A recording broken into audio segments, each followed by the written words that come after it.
Salve, salve, Pedro Gazu, meu parceiro. Estamos aqui de novo com Papo de Perifa 2026. Estamos aqui para subtrair velhos bordões, grandes negócios. Oxi. Olha só, hoje a gente vai trocar ideia mais uma vez com o nosso parceiro. Quem acompanha... Nós conversamos com ele no Papo Perifa antes? Não, nós conversamos ele que tinha um podcast. É isso aí, pô. Mas estamos juntos, olha só. Paulo Dutra. Dá um alô ali pra câmera ali, ó. Pra câmera. E, Dutra, você, só pra te apresentar, você é carioca, né? Não, eu sou fluminense. Fluminense? Qual a diferença? Eu sou fluminense de Vilar dos Teles, São João de Meriti. Baixada Fluminense. Pode crer, gosto muito, Baixada Fluminense, da terra de Serginho Meriti, terra de Magalhães, é isso aí. Dani também é carioca, né, Dani? Sim, de Realengo. Realengo, de Realengo você foi pra onde? Cabo Frio. É porque todo Agora mundo... pra cá. Você nasceu no Albert Schweitzer? Não, é Beneficência Portuguesa. É quebrada? Não. Não. Mas Realengo né? Mas Realengo é quebrada, né? Não falou Realengo que eu já acho que é favela. É sim, né? A favela vem Realengo. Mas você também morou em Morro Agudo, né? Morei em Nova Iguaçu, meus parentes moram lá ainda, parte de mãe. É porque ver branquinho assim e tal, acho que, pô, não, mano, isso é, porra, a gente, né, teve um passado aí. Botei os dois carioca ali pra trocar essa ideia, mas não pode deixar conversando muito não, senão você começa a falar de... Eita, porra. Se deixar duas pessoas que nasceram no Rio de Janeiro, e juntas, eles começam a falar nome de rua e nunca mais acaba. Vai falar, aí depois entra pra falar do jogo de bicho, aí entra aqui, aí da escola de samba e nunca mais eles terminam a conversa. Então, Paulo Dutra tá aí na área. Hoje, atualmente, Paulo Dutra trabalha, mora, residencia... Em Albuquerque, Novo México. Não é México, é Novo México. Novo México. No estado dos Estados Unidos. Mas o Novo México era do México, né? Era da Espanha, né? Era da Espanha? Sim. Depois virou um território independente, chamado Novo México. Depois, no século XX, eles se juntaram, né, aos Estados Unidos e passaram a ser um estado americano. Como vocês podem perceber, estamos conversando com um professor. Hoje ele é professor numa universidade... A Universidade do Novo México. Do Novo México. Universidade do Novo México. É isso aí. Então hoje o papo vai ser alto nível, porque tem 3 crânios aqui, né? 3 professores, 3 pessoas que eu admiro muito. Gazu? Para quem não recorda Novo México, é só lembrar de Breaking Bad, né? Que se passa no Novo México. Atualmente há uma série também chamada Pluribus, que com a mesma atriz que... Não, aí não, porque o Breaking Bad dá desenvoltura para uma série que tem um advogado. O advogado faz uma série que ele é o protagonista. Que é o Sal. Sal. E aquela atriz agora está protagonizando também uma série que se passa no Novo México, só que é ficção científica. Maravilhosa. A primeira temporada foi impecável. Quero ver. Vou ver. Eu recomendo. Muito bom. E a ideia é o seguinte, cara. Que a gente é bom de resenha, né? É sempre bom. A gente já... Eu lembro a última vez que a gente estava ali na praia bebendo, que ele veio pra cá. Ele gosta de beber Brahma, né? Ele veio pra cá porque ele saiu daqui. A Brahma que existia, como se não tinha outras marcas. Hoje ele é saudosista, ele só quer a Brahma, né? E aí eu bebo o Brahma porque, como ele veio dos Estados Unidos, ele é professor lá, ele vai pagar, né? Porque tem dinheiro, né? Fala, não? Professor é mal pago em qualquer lugar.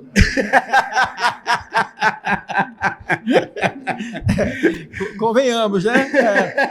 Proporcionalmente, porque aqui o troço é tão defasado que você acha que saiu daqui ganha, claro. Mas assim, em proporções com as outras profissões de qualquer lugar do mundo, o professor está sempre chumbo, né? Aqui a gente nem leva em consideração porque, ou melhor, leva em consideração sim, porque se você sair de casa com um tênis um pouquinho mais bacana, você já é confundido com burguês, né? Porque a coisa é muito discrepante. Eu passo por isso direto. Todo mundo acha que eu sou playboy. Acho que é minha cara.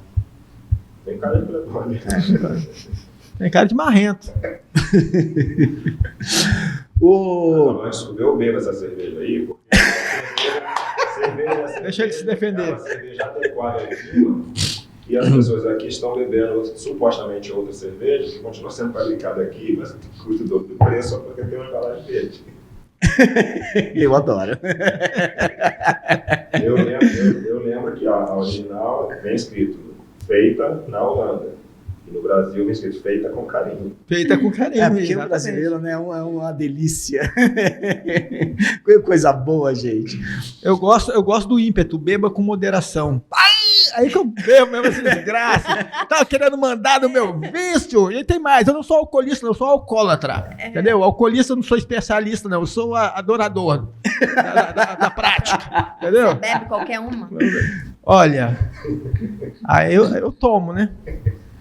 Né? Porque beber não pode mais. Não, né? Não, beber não. Beber, só na hora. Sim, Isso. Você pode tomar o Supremo deixa. sim. Tomar onde? Puta, parou. No bar. Vamos lá, olha só. Não dá corda, não.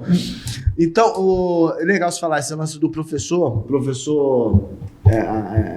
Essa profissão, essa desgracença de profissão, então, em todos os lugares, de certa forma, então, ele é, como é que eu posso dizer? Subjulgado? Subentendido? Subserviçal? Bota adjetivo nisso. Então, Vai. aí, mas a curiosidade que eu tenho é o seguinte, vocês podem perguntar, tá? Pra ele e tal, e você também pode perguntar pra gente, mas vai quebrar um pouco aqui o protocolo. Mas veja bem, com esse rolê, mano, que tá acontecendo, o Novo México é sul, né? Sul, eu acho. Sul. E aí, esse rolê agora de Trump, o que eu vejo passando no jornal, a ICE, né? A polícia. Aí se eu te pego. Aí se eu te pego e toma. Toma. Pegou, já era, né? Ou você cai fedendo, então, como que é esse rolê lá, velho? No dia a dia? Uma curiosidade que eu tenho, acho que muita gente tem. No estado onde eu moro, né, ele é um estado historicamente, não já diz Novo México, né, historicamente de 300 semanas, né? Então, supostamente, eles se creem um lugar que é um santuário mesmo, né? Que se defende de certas políticas do país em geral, né? Se eu não me engano, a governadora passou um decreto, algo assim, fizeram algum tipo de não chega a ser uma lei, algum tipo de determinação que eles não podem agir no estado, né? Mas eles agem assim mesmo, porque de fato, em teoria, na prática, é inconstitucional. Né?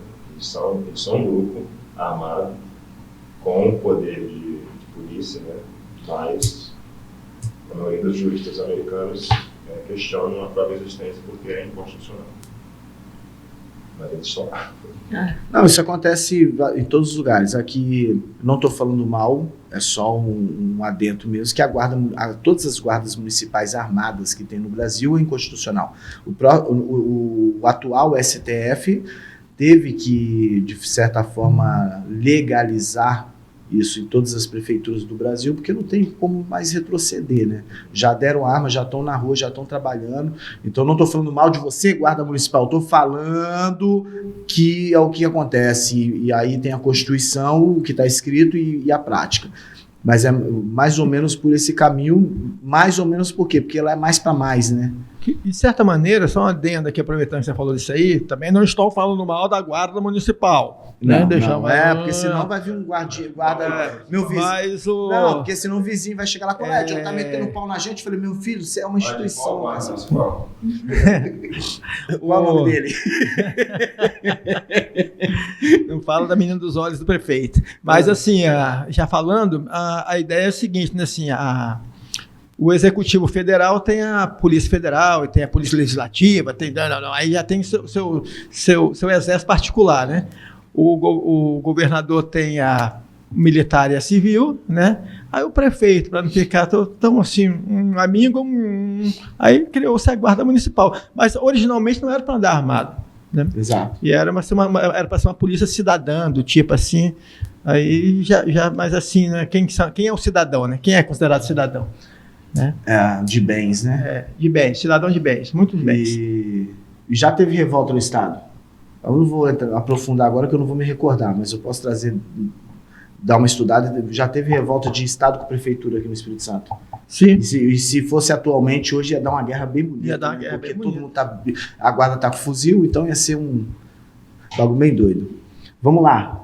Conversem. Eu tenho um detalhe um pouco mais sórdido, que além de professor, ele é escritor. Bem mais sórdido, é ótimo. Bem mais sórdido. E tem O famoso aqui é a Dani. Dani também. E aí, para quem não acompanhou não nos acompanhou no YouTube, né, onde fazíamos 2 programas, um de entrevista de poetas contemporâneos, poetas mulheres e homens contemporâneos, e também uma espécie de remake, um reaquecimento do cânone, mas com um olhar voltado para a alteridade, né? Isso aí era um podcast, né? O Paulo Gazu.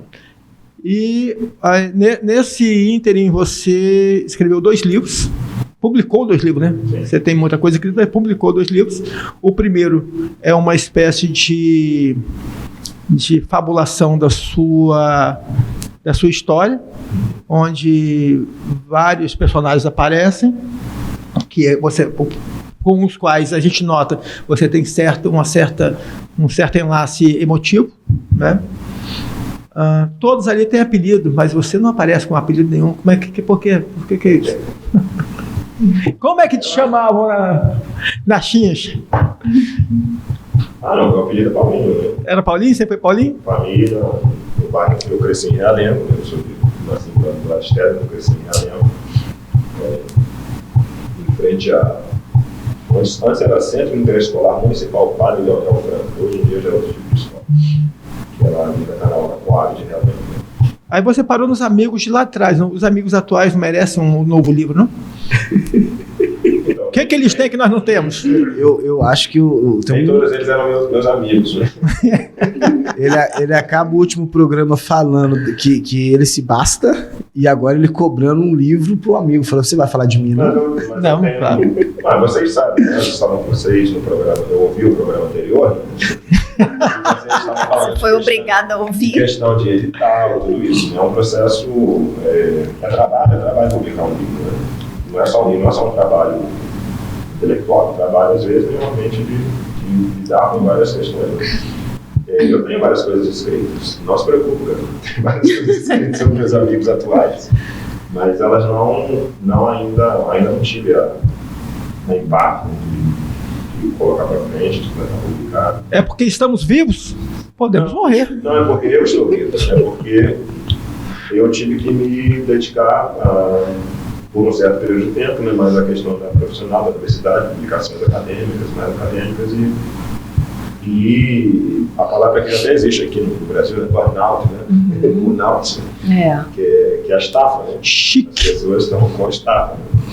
E isso é um processo realmente difícil, porque, eu tenho que explicar isso, né? Um professor universitário nos Estados Unidos, ele passa por um processo, questão de tenure, que você passa 6 anos provando que você pode ser contratado definitivamente.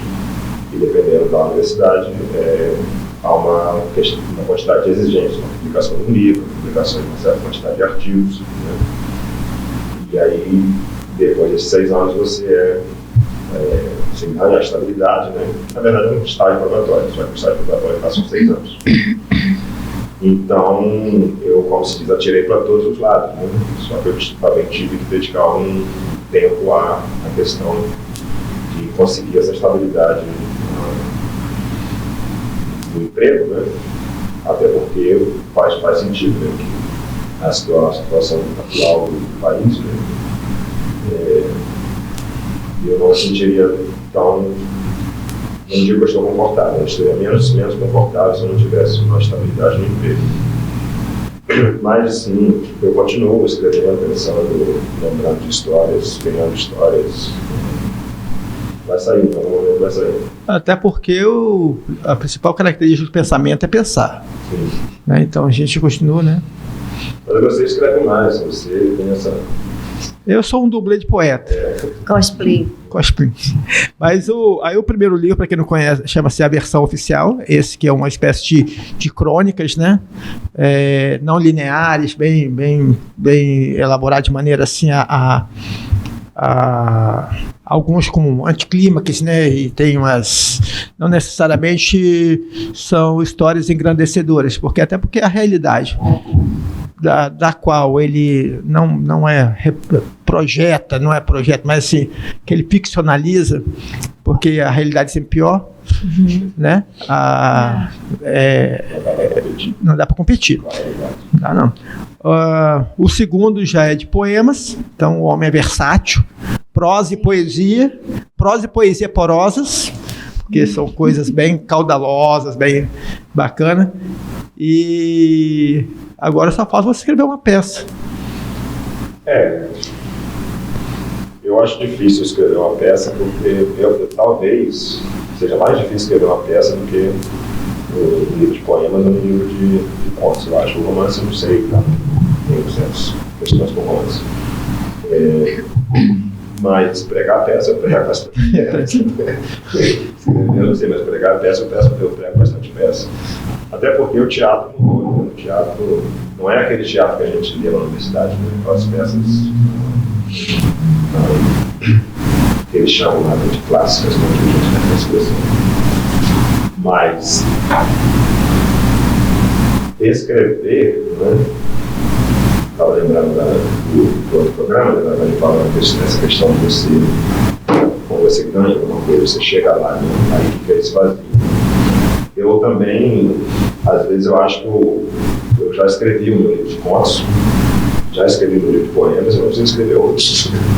Já disse o que eu tinha a dizer nesse sentido. E aí, exercitar outro gênero seria, talvez, outro desafio, outra maneira de inventar e talvez pensar em outras questões. Mas a vida acontece, a vida acaba acontecendo, né?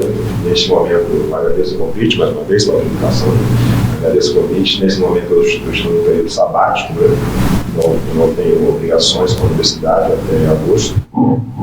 Mas ainda assim, no segundo mês do dia, já eu vou fazer coisas na universidade. A vida acontece e entra no caminho. Mas então você passou desse período dos 6 anos já?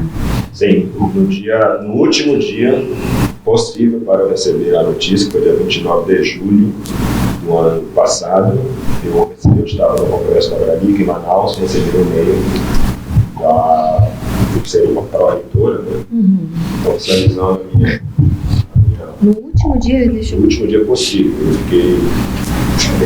Sinistro, né? Eu entreguei meus materiais, você entrega uma espécie memorial, né? Eu fiquei 1 ano esperando.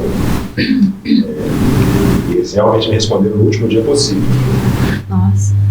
O sonho americano, mano, ele existe? Existe para várias pessoas o sonho americano. O que acontece é que o sonho americano é, de fato, aquela paródia que o filme do Edward Mãos Tesouros, né? Que são aquelas casinhas assim, o carro na garagem, as vagas de garagem, apesar que aqui também tem, a questão da vaga de garagem não tem. Não, mas o sonho americano ele foi trazido para cá, né, gente? Porque uma coisa que eu quero te perguntar também, se nas universidades lá existe aquele grupinho de meninas que são insuportáveis, você tem aquele cara de jaqueta que é o super popular, ironicamente. Onde eu trabalho agora, não, mas em outros lugares onde eu trabalhei, onde eu estudei, a gente vê esses personagens, mas esses personagens são muito mais de escola secundária, né? Certo. Porque tem a questão do adolescente, tentando se afirmar, né, e tal, isso é uma coisa que existe. Mas nas universidades mais ricas, né? Eu moro no estado pobre, a universidade é pobre, eu sou pobre, Falsa moléstia. Falsa moléstia. Quadro Falsa moléstia. Próximo Falsa moléstia, vamos falar dele. Existem esses personagens, né? Mas isso tem mudado também muito, né? Os índices demográficos têm mudado na universidade lá também, como aqui. Mas o sonho americano, ele é realmente vendido por essas imagens que são passadas, né? E eu dou exemplos fatídicos, né? Eu pego um número aqui, tento ficar calado, mas às vezes não dá, eu moro nos Estados Unidos. Como é que é para trabalhar lá? Eu não trabalho, eu sou professor. Eu não tô... Você é professor? Porque eles acham que que nós não trabalhamos, as pessoas acham que nós professores não trabalhamos. Você é professor? E aí já muda para uma questão assim, então você deve ter lutado muito, né, batalhado muito. Porque o sonho americano, a mentalidade das pessoas do Brasil, não vou falar todas as pessoas, obviamente, né, é de que eu estaria lá indocumentado, né, porque eu não uso a palavra ilegal para me referir às pessoas, eu uso a palavra indocumentado, que são as pessoas que passam pela fronteira, né, para tentar ganhar dólares, ganhar a vida, o sonho americano, depois voltar para cá, coisas assim. Mas sim, há uma influência muito forte, né, que é romântica, né, da cultura que se exporta dos Estados Unidos que chega aqui. E cada vez que eu volto, eu vejo mais influência ainda. Né? No outro programa vocês estavam falando de PET. Sim. Peste. Burnout. Sim. Várias palavras que você mesmo no outro programa você falou não é mais lanchonete, né? Agora é uma palavra em inglês. É uma palavra em inglês, mas é muita... Lanchonete também tem em inglês. Não, então, mas é porque está cada dia mais difícil para mim, porque são termos impronunciáveis para mim, porque nem português eu sei falar e fica difícil. Não são impronunciáveis. Mas então o tal do Smash, eu acho que é isso, Smash Shadow. Smash Shadow. Mas assim, a gente é criado sessão da tarde, né, mano? A gente é criado sessão da tarde, e aí esse lance da casinha, do carro, da jaqueta, do tênis, Ferris Bueller. tudo isso é o sonho de consumo do qual a gente, quando a gente consegue isso, a gente vence. Sim. Mas é que Ferris Bueller também é um bom exemplo, né? Ferris Bueller, né? Ele é um jovem de classe média alta, né? Que mora no subúrbio, e subúrbio lá é uma coisa positiva, né? Ele mora no subúrbio de Chicago, o pai, né? Tem uma cena do pai que dança Um amigo tem a Ferrari, né? Coleciona Ferrari, tem uma Ferrari só para olhar, né? Só para olhar. Sei lá, exatamente. Isso realmente é uma ideia que você passa, né? Esses personagens são de classe média alta. Traduzindo em miúdos, esse aí é o Curtindo a Vida Adoidado. Isso. Mas, então, isso é interessante por quê? Porque quando a gente está lá no morro, a gente está no barraco, tá na favela, e criança é bem covarde porque a gente não tem essa noção. Tá ligado? Porque inclusive hoje está muito mais intenso quando você faz algum tipo de crítica, você está se vitimizando, igual você acabou de se vitimizar agora. Porque você não está se colocando igual a ele. Você está se colocando num lugar inferior a ele. Você está se colocando como vítima. Você está usando de mimimi. A indignação ela tem pedigree, né? Ela é legitimada de acordo com a classe social. Se você no geral, as alteridades são mimizentas. E os herdeiros querem nos convencer que eles lutaram para conseguir aquilo. Exatamente. Mas eu acho que é uma confusão conceitual, e todo mundo tem responsabilidade nisso, né? É uma confusão conceitual. Já que vocês falam muito de racismo, essas questões, por exemplo, né? Chegou-se a um ponto, né, de quase chegarmos ao ponto de que racismo realmente é crime, né? É um crime previsto na lei. Mas vocês lembram que o ônus da prova cabe a quem? O quê? O ônus da prova cabe a quem? Exatamente. Quem tem que provar? Então, e provar é mais difícil Como do que... você vai provar racismo? Exatamente. Há um efeito colateral nisso, né, que pode gerar um problema sério. Porque se você fizer nós lá no Garrido, somos vítimas ou alvos, né, de racismo, nós acusamos, nós temos que provar que foi racismo. Senão é comunicação falsa de crime. Sim. Isso E tudo aí faz- isso o, tudo pro- faz parte o processo agora é você que... Sim. Isso é uma coisa complicada. Né? É diferente da palavra da mulher, né? Para um crime, a palavra dela basta e pronto. Então, também basta até um ponto. Basta para que o processo ande, É. mas na frente do juiz você tem que Não, provar. sim, mas E aí é um passo a mais, assim. é complicado.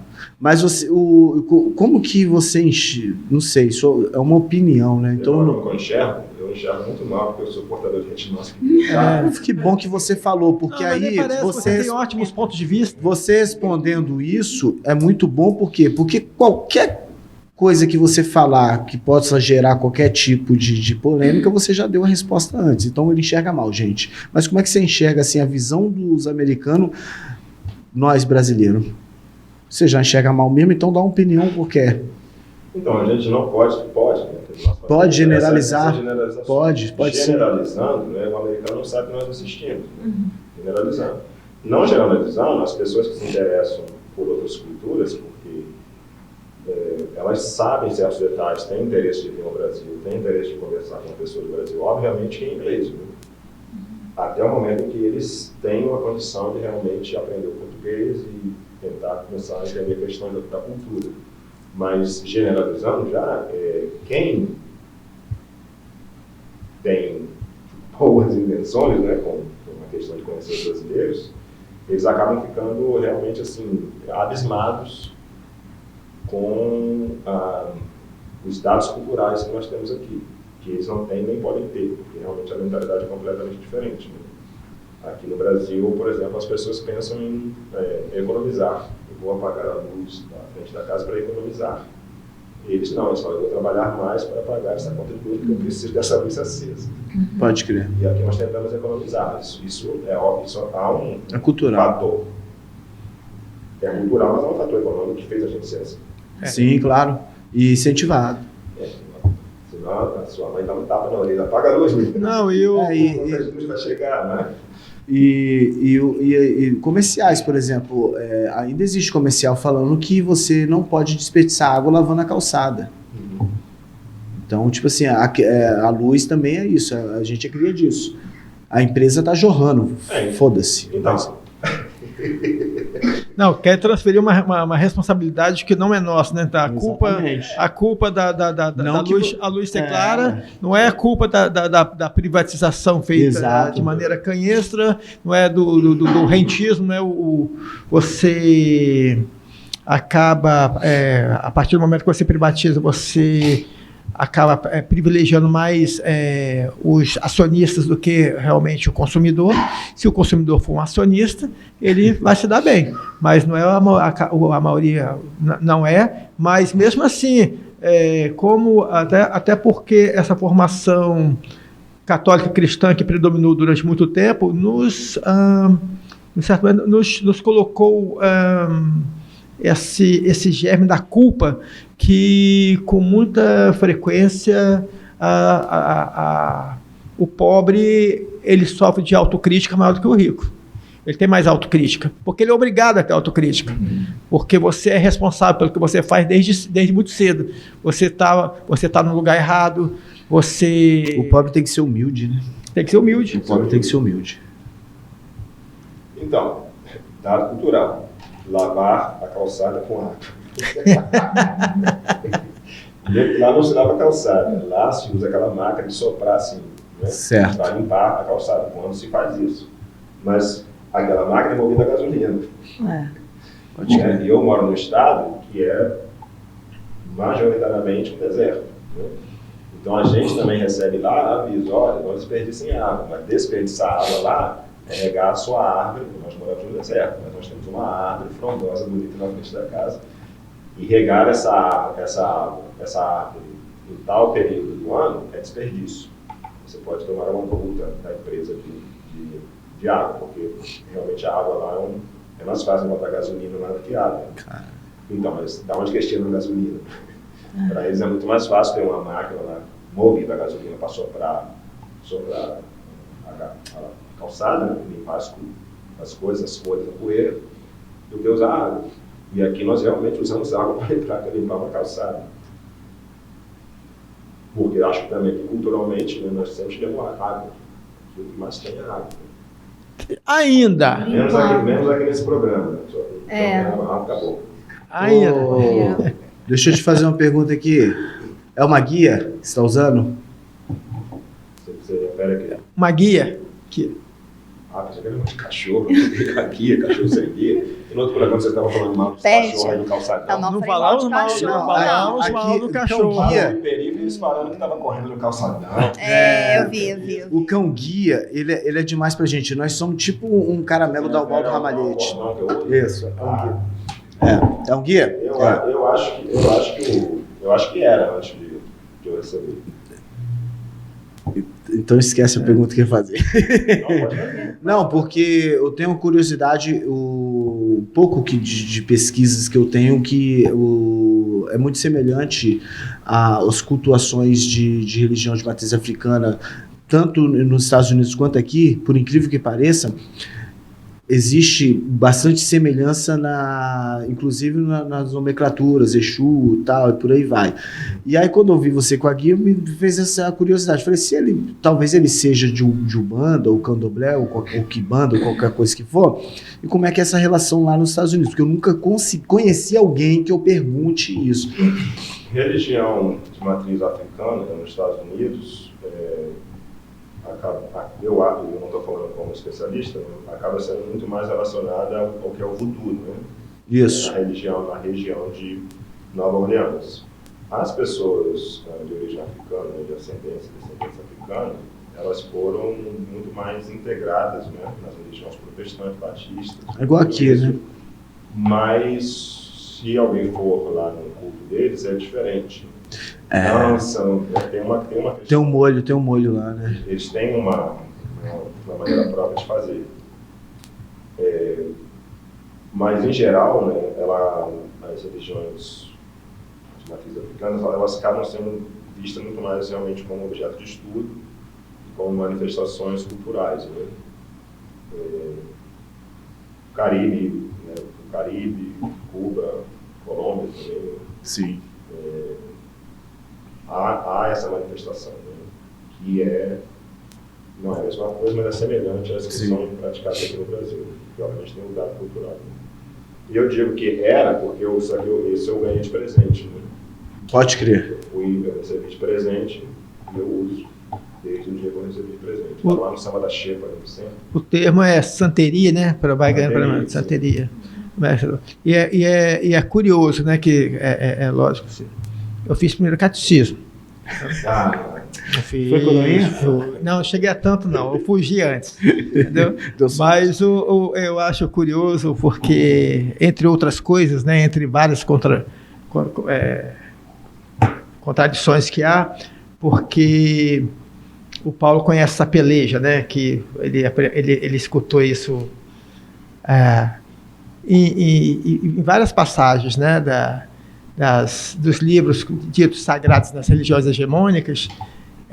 Você proclama milagres, né? Qualquer coisa dessa feita numa religião que não seja hegemônica já é feitiço. Sim. Né? Ou macumba, porque para ser feitiço também tem que vir do gelo. E aí vira até blockbuster. Mas a macumba, quando muito, vira filme de terror. O feitiço é muito americano também. Feitiço. Macumba não, macumba é demônio mesmo. Dá medo. Deixa eu só matar. Eu ia jogar pra Dani mesmo, vai. Não, é porque ele retornou com o assunto livro e eu ia te perguntar o que o jovem lá está lendo, assim, o seu público, o seu estudante. Nada? Não existe nada? Não, ninguém lê nada. Há vídeos que viralizaram, né, de professoras de segundo grau que desistiram de ser professoras porque os alunos não leem, não sabem ler, não querem ler. E também devido à questão desse advento da inteligência artificial, que faz tudo. Realmente ela faz quase tudo. Tem uma interpretação, às vezes, estranha e tudo, né? Eu fiz um vídeo sobre a minha pessoa, estava um professor branco e gravado. Um vídeo da minha trajetória como professor, botei lá no texto. Aí apareceu. Eu criei um vídeo. Vou fazer esse exercício. Aí aparece eu lá, é legal, aparece eu lá, a gente tá gravado, terno, branco. Né? Eu fiquei... de Realengo para os Estados Unidos, mas o cara já embranqueceu. Coisas, mas eu acho que essa discussão é muito difícil, porque por que eles teriam interesse em ler isso? Por que eles teriam interesse em ler a Odisseia? Qual é a relação da Odisseia de fato com a realidade que eles vivem agora? Né? Nós, eu, Pedro, não sei se vocês lembram, mas nós lemos isso porque é uma imposição do método educacional, né, aqui do nosso país, que sempre exalta, né, a democracia grega e o direito romano e os textos clássicos. O William Bonner abriu uma água ali. O William Bonner abriu uma água ali. A sonoplastia interessante, né? Isso. Viu como é que a água cai? Essa é a questão, né? Mas realmente o problema é que eles não estão aprendendo a ler, ou seja, a identificar. Acho que aí é o problema. Você não gostar de ler uma coisa, mas você ler um texto e não conseguir identificar se o cara está sendo arrogante, se o texto é pedante, se o texto não é pedante, se o texto está tentando te convencer de certas coisas, né? E Gasol que é muito mais especialista nisso, porque ele faz esse trabalho, né, de ajeitar textos alheios. Esses meninos, essas meninas, eles não estão aprendendo essa habilidade, que é ser veiaco com o texto mesmo. Ler o texto vai ser Tá tirando. Isso é um problema, porque eles confiam no que a inteligência artificial diz. Eu sou professor, né? O ano passado eu coloquei uma discussão, né, pela internet. Eu pensei, bom, ok, eu vou usar a inteligência artificial. O que eles fazem mesmo, você lê os trabalhos, no primeiro parágrafo você já sabe que é um texto produzido pela inteligência artificial. Aí eu fiz um exercício, pergunte à inteligência artificial, faça essa pergunta à inteligência artificial e depois comente. Aí você tem que colocar a resposta da inteligência artificial e o seu comentário. 98% diziam, a inteligência artificial está certa. Aí eu vou refazer o exercício. Faça uma pergunta e depois vejam se a inteligência artificial está questionando ou reforçando conceitos antiquados, de machismo, de colonialismo, coisas assim. Qualquer coisa assim. 90% dizia, eu li os textos da inteligência artificial reforçando, 90% dizia, eu não sei se está reforçando ou não. Poxa. Eles não conseguem nem interpretar o que a inteligência artificial faz. Ou seja, na verdade, não é nem gosto por leitura. É realmente uma ferramenta de saber destrinchar um texto. Né? Eles estão perdendo essa é uma habilidade, né? Eu acho que é uma competência, né? Competência. E a ideia dessa coisa, que é uma discussão que já estava até na falecida LDB, que Deus a detenha. Mentira, eu gostava daquilo. Eu achava muito mais fascinante que hoje o BNCC. Mas, de qualquer maneira, né, é sinal dos tempos, então a gente tem que viver com o que tem. Mas, assim, já tinha na LDB a questão do que, de certa maneira, a sociedade brasileira, ela pulou o letramento literário. Que quando o livro começou a ficar corrente, chega o rádio, chega a televisão, hoje o streaming, hoje o TikTok, falando também porque eu tenho um filho adolescente, que assim, o que falta às vezes, muitas vezes, que eles não capturam o que é uma ironia, porque o riso fica muito literal. Eles ficam rindo de tombos. E eles ficam rindo de coisas muito... Tem que ser muito assintosa. Entendeu? E aí, quando cai num campo de uma determinada sutileza, que isso é muito próprio da palavra e do texto escrito, não captura. Aí também a gente tem que levar em consideração que há uma certa conveniência para quando quer entender também. Né? Mas há espaço para tudo isso. Mas há escassez também. A escassez também. Mas assim, eu acho que em geral, né, eles leem mais do que a gente. Né? É uma política pública, sempre foi. Apesar de ser um país daquele jeito, é uma política pública de fazer as pessoas lerem. Né? É óbvio que há também os elitismos, né, como há aqui. Tanto que os escritores periféricos, né, falam sobre isso, né, que há pessoas que vão ler agora a literatura afrodescendente, né. Estou usando usando esse termo, esse nome, nós ficaremos aqui 6 horas para definir cada um. Uma umbrella. Que as pessoas agora que leem se identificam com os personagens, se identificam com as histórias, né? E a gente, então, talvez eu não sou, mas eu, por exemplo, eu tinha uma identificação forçada com os personagens da literatura que eu tinha que ler, né? Na escola, na universidade. E aí também eu acho que o rap, quando eu comecei a estudar, não só ouvir, mas ter o rap como objeto de estudo, né? Isso me ajudou também a perceber isso, né? Que nós temos que ler tudo realmente, né? Não dá para ler tudo, nós temos que ler todos esses textos, né? São fatos, tem que ler o Odisseia mesmo, mas também tem que ouvir o rap, também tem que ouvir a MC Carol, esse povo. Acho que é MC Carol, vocês estão MC Carol. Sofrência nós somos obrigados a ouvir. Né? Eu já estava discordando de você já é isso aí. Nós somos obrigados a ouvir, porque está em todos os lugares, a sofrência. Apesar que tem um verso bom. No modão de arrastar o chifre no chão. Há uma mudança radical de dicção antes do Racionais MC e depois do Racionais MC. Eu sou de uma geração que ainda levava em consideração a democracia racial. E de tanto escutar, na minha infância, da minha própria mãe, que era preta, que eu teria que ser um preto de alma branca, e todos os meus heróis da TV eram brancos, né? E Sessão da Tarde branco, e aí você acaba fazendo espelhamento nisso. E acaba por ter o colorismo, né? Como temática, matiz não ser um retinto, então você acaba se colocando também como uma certa gradação nisso tudo e repetindo estereótipos.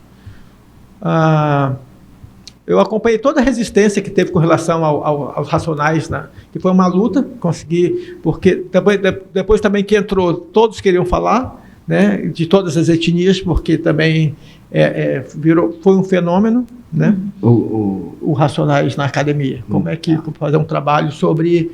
porque é poesia, não é poesia, é literatura, não é literatura, né? E assim vai. Não que também, de modo geral, há livros que discutem até questões que colocam o próprio Chico Buarque, sendo ou não sendo literatura.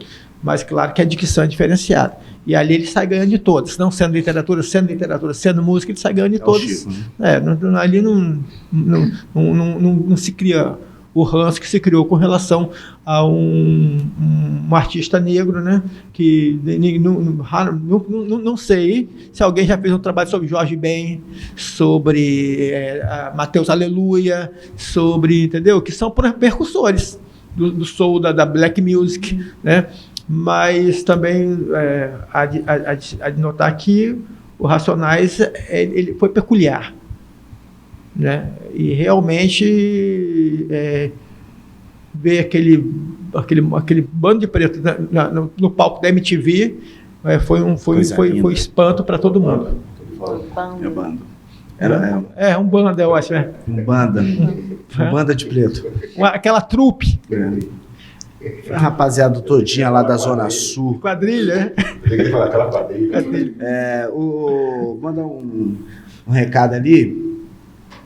Aí, seus bandos de otário, tá achando que a americana é mais inteligente, que a americana é isso, que os jovens americanos são isso, tá vendo? Nem lê, não sabe nem ler, não sabe nem interpretar um texto, tá igual vocês aqui, entendeu? Então para de babar ovo de americano, pô. Tamo aqui. Tá igual, parece vou pra qualquer lugar do Brasil, é a mesma recepção pra capixaba. Onde que é? O Espírito Santo é interior da Bahia? Onde que é? É a mesma coisa. É com C cedilha?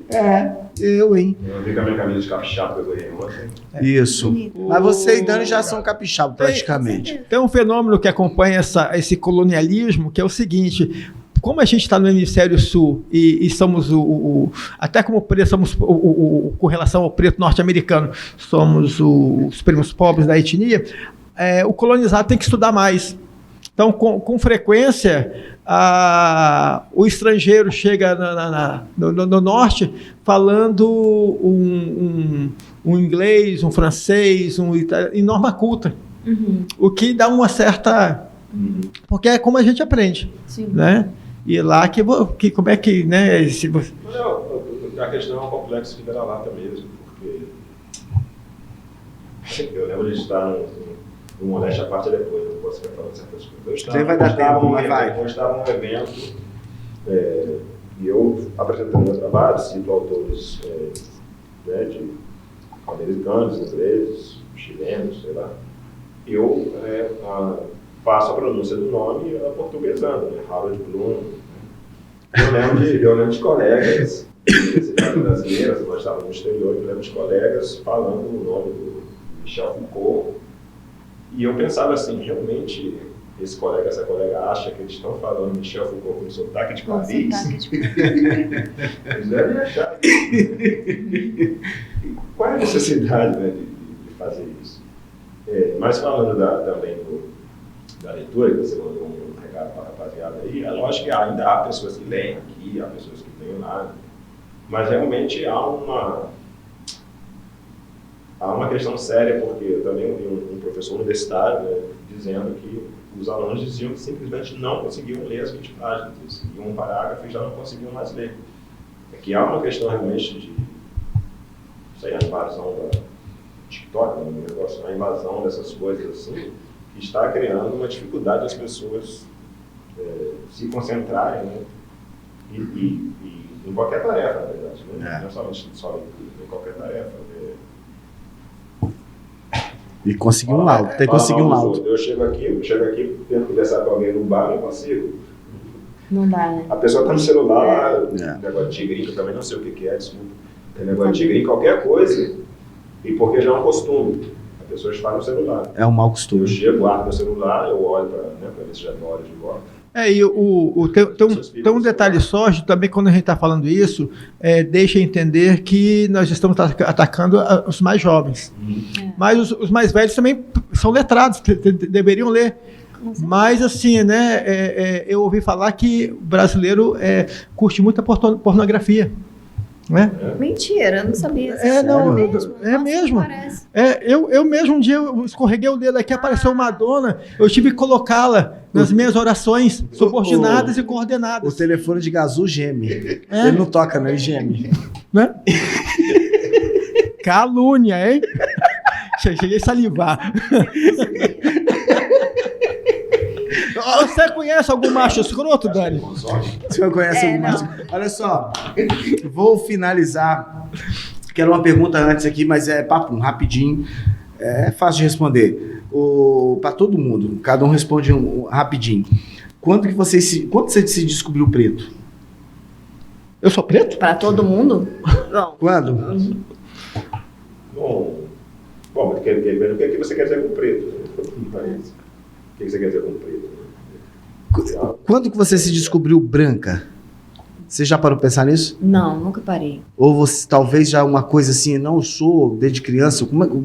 Vamos começar a pensar nisso. Vou fazer essa pergunta para mais pessoas. Eu nunca precisei pensar nisso, diferente, né? Não, então, porque uma hora hoje você sabe, hoje você percebe, hoje você é sensível, tá ligado?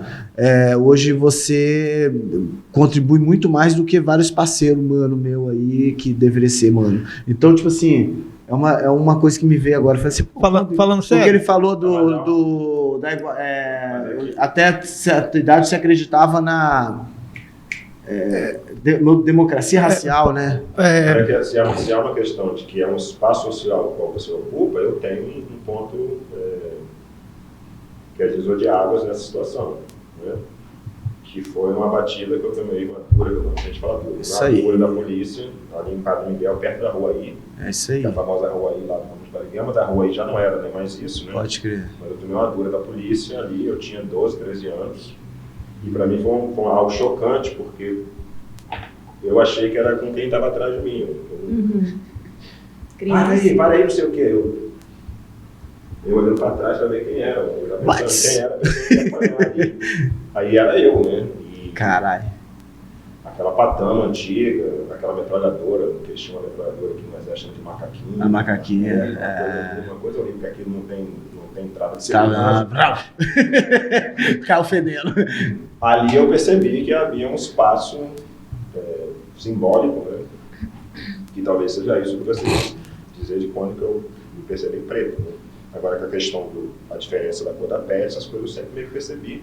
E também percebia que pessoas com a pele mais escura, lá no condomínio, não é condomínio, não pode falar condomínio, lá nos prédios que eu morava, essas pessoas elas eram realmente mais maltratadas do que eu, ainda mais maltratadas do que eu. Mais retinto, né? Sim. Pode crer. Ou seja, é uma experiência de trauma, né? Sim. É porque o lance é esse divisor de água mesmo, porque depois que você passa por isso, você começa a fazer uma retrospectiva da histórica, quando você passa pelo trauma mesmo, que você passa por vários traumas, mas tem um que bate. Aquele que bateu ali, você leva aquele impacto, e depois você começa a fazer a retrospectiva e fala assim, pô, já passei por várias situações aqui, ó, até você, aí na vida adulta a gente começa, pô, quando foi? Mas eu lembro daquilo, mas esse dia aqui que foi o dia, velho. Eu não chamo de guia, como eu falei, quando eu ganhei, gestor de guia, eu não chamo de guia porque não está me guiando, né? Mas é uma coisa interessante porque as pessoas reconhecem, né, falam o nome do orixá, que faz a referência, né? Sim. Só que esse orixá, a gente estuda, eu particularmente estudo ele, como você perguntou sobre os americanos, né, estudam os orixás como dado cultural e tudo. É o orixá, entre outras coisas, né, que abre caminhos, que tem o dom da palavra, que comunica a palavra entre o homem e as outras deidades, né? Isso. E aí, pra gente não ficar falando sério, né, eu adoro, eu chego no aeroporto, eu boto pra fora, porque abre caminhos. Abre caminhos.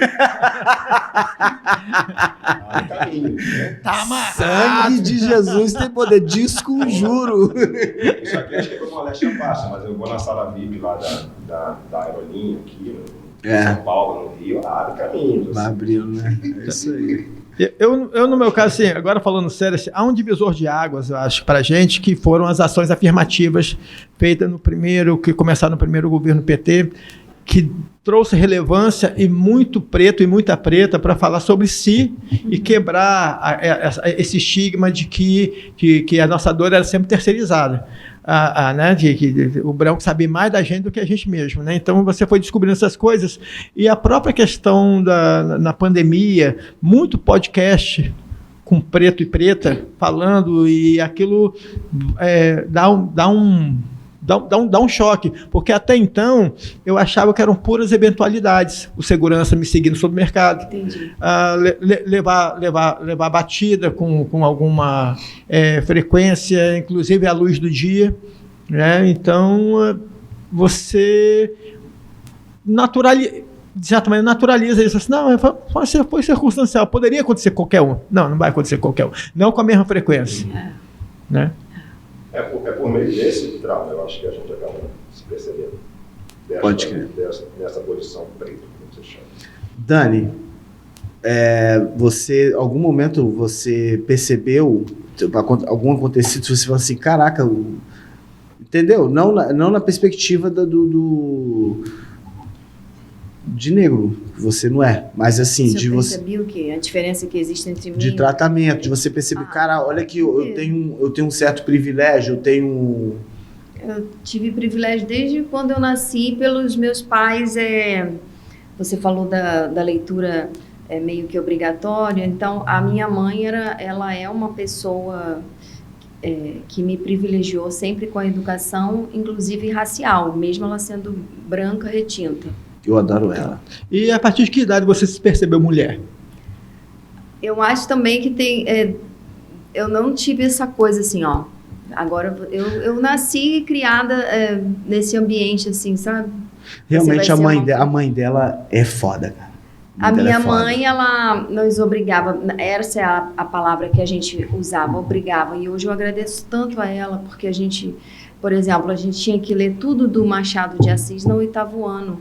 E ela fazia, e esse livro aqui, e esse conto, por quê? Porque me matriculou numa escola onde o professor de português era um mestre em Machado, né? Pública, né? Pública. A minha mãe sempre foi da escola pública, de qualidade. Então, ela é cria do Pedro II. Então, essa consciência, tanto racial, social, vem dela, e hoje Eu Vai chorar. Não, eu não sei.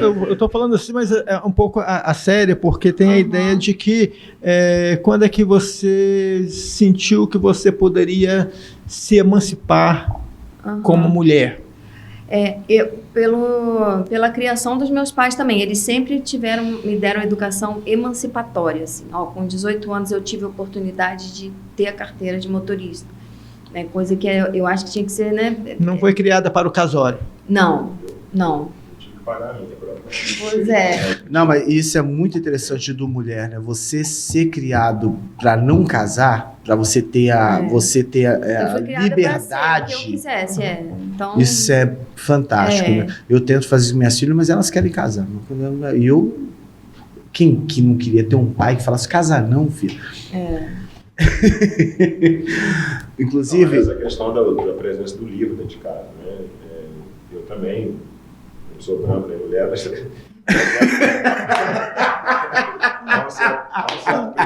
Chico César. Eu tenho a mãe professora. Aí muda. Minha mãe também é professora. Professora de ter livros dentro de casa. Exatamente. Desde crianças, livros. Nós tínhamos livros dentro de casa. Nós líamos. Exatamente. E aprendíamos a lidar com... Eu não gosto de usar a palavra interpretação de texto, mas agora seria isso. Não, mas destrinchar o texto, sabe? Compreender. O embate simbólico, a plataforma simbólica, isso favorece muito também, desde muito cedo. Tenho uma intimidade com livros, né?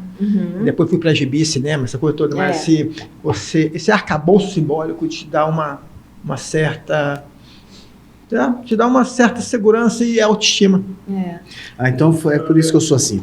Até porque eu não tive isso. Eu falo com os sobrinhos meus, até porque meu pai, vocês deveriam ler mais, porque você está me pedindo um conselho sobre uma situação como se isso aí nunca tivesse acontecido. Sei lá, um relacionamento com a namorada, um relacionamento com o pai, com a mãe. Lê lá tal livro ali. Isso aí, se isso aí já não aconteceu, alguém já imaginou que estava acontecendo. Pode crer. E aí você pode chegar lá e pelo menos tirar uma ideia, né? Sim. Sei lá, lê lá o Conde Lucanor, vou chegar lá. Lê lá o Conde Lucanor, lá já tem conselhos para qualquer situação, né? Você provavelmente não vai seguir aquele conselho, porque você tem que quebrar a cara sozinho. Mas já está lá escrito que vai dar merda. Vai dar merda. Mas desde pequena, eu sempre me senti especial por ter um livro. Esse sentimento que minha mãe botou o livro como um colar de pérolas. Sempre eu ia para a escola já assim secretamente falando, nossa, essa história eu sei e ela não sabe. Eu achava eu melhor do que a minha amiga. Era isso e pegar onda. Eu me achava mais interessante por ter livro e por ter prancha. Então acho que E todo mundo faz isso de certa forma, né? Quando você faz isso com a literatura, eu achava mais interessante por ter livro e ter prancha. Eu não tive livro nem prancha, eu só tomava caldo. Eu tomava pranchada. Eu tomava pranchada. Então, rapidinho, agora terminando mesmo. Você falou que sua mãe é cria dos... Você falou o nome? Não, Pedro II. Pedro II? É um colégio. Um colégio, beleza. Não, pode falar. Não é o Pedro II, que é super, é um colégio assim até hoje, né? Ele é... Pedro II fica onde? É no Rio. No Rio. É porque a galera que tá assistindo, eu preciso sempre pegar para eles entenderem o que eu tô falando, senão vai ficar assim, o que tá falando? Pedro II do colégio estadual que tinha aqui? Existe ainda. O Pedro II seria mais ou menos... Meu sonho era estudar lá. Assim, seria a escola mais... Sempre quis estudar no estadual, nunca consegui. Mas o Pedro II seria isso. Mas mais ou menos para situar. Pode crer. Então é o seguinte, estamos encerrando mais um Papo de Perifa, certo? Prazer desgraçado ter vocês aqui. Pode apostar. Não, modéstia mais, já foi, nós tá ligado? Pelos cotovelos. Falou com força, mas foi ótimo, tá ligado? Eu nunca vi um podcast tão... Eu já fui fazendo modéstia eu nunca vi um podcast tão centrado. Geralmente as pessoas em partes. Grita, briga, bota o dedo. Pô, todo mundo falando do cabo. Não, porque, tipo assim... Também não. Pô, velho, você tá vendo aqui que a maioria aqui é preto, mano. Vocês estão falando muito educado, cara. Que isso? Eu esqueci até meu lado italiano. Ela botou um peso nas minhas costas, eu sou americano. Eu também estranhei essa pergunta. Você estranhou? Estranhei. Meu sonho americano um dia conseguir um upgrade para a primeira classe. Meu sonho americano é um paraíso fiscal. O meu é ser amiga do Vorcaro. Melhor, no momento não é propício, não. Não, agora tá vindo, agora tá... Eu só queria montar um estúdio tipo o NWA fez, o Ten Clan, Jay-Z, por aí vai. Aí sim, pegar toda essa renda e entrar. Eu queria entrar dentro do... Eu achei que fosse um do estádio. Eu queria entrar dentro do estádio de uma Copa do Mundo nos Estados Unidos, igual o Jay-Z entrou. Parecia que ele era dono de toda a Copa, tá ligado? Ele só começa depois que Jay-Z entrar. Ele entrou assim, ó. Puta que pariu. É isso. Mas olha, eu empatei com o Chico Buarque no prêmio Oceano, no Malete à parte. Nossa! Meu livro de poesia foi semifinalista do prêmio Oceanos e o do Chico Buarque também. Pode crer, então... maneiro. Se você agora for escrever uma peça, você não tem receio de estar fazendo apologia à ideologia de gênero? O John falou que tem medo no outro programa, que tinha medo de rato e de quê? Eu tenho medo de cachorro, de polícia, de bandido e de dentista. Eu não tenho medo de nada, não. Só tenho medo de um avião cair, mas como o avião não cai. Não, eu tenho medo de polícia e rato. Isso aí eu tenho medo mesmo. Eu fiquei escondendo muito tempo que eu tinha medo de rato. Mas, gente, eu tenho que acabar com o programa. Vamos lá. Valeu, gente. Manda um beijo pra todo mundo. Segue Paulo Dutra aí no... Poeta Paulo Dutra. Nós não temos TikTok ainda, mas a gente vai ter TikTok. A gente está formando áurea. A gente está evoluindo no Cosmo. A gente está elevando o nosso Kir, tá ligado? Todas as fases desses nomes. Mais alguma coisa? Cavaleiro Zodíaco, Dragon Ball Z. TikTok, isso? É. Ah, tá. Fechou. Nossa, Tamo junto. Vamos É nóis. Vamos que vamos. E aí, gente? Um beijo. Beijo do grosso. Quer no intestino?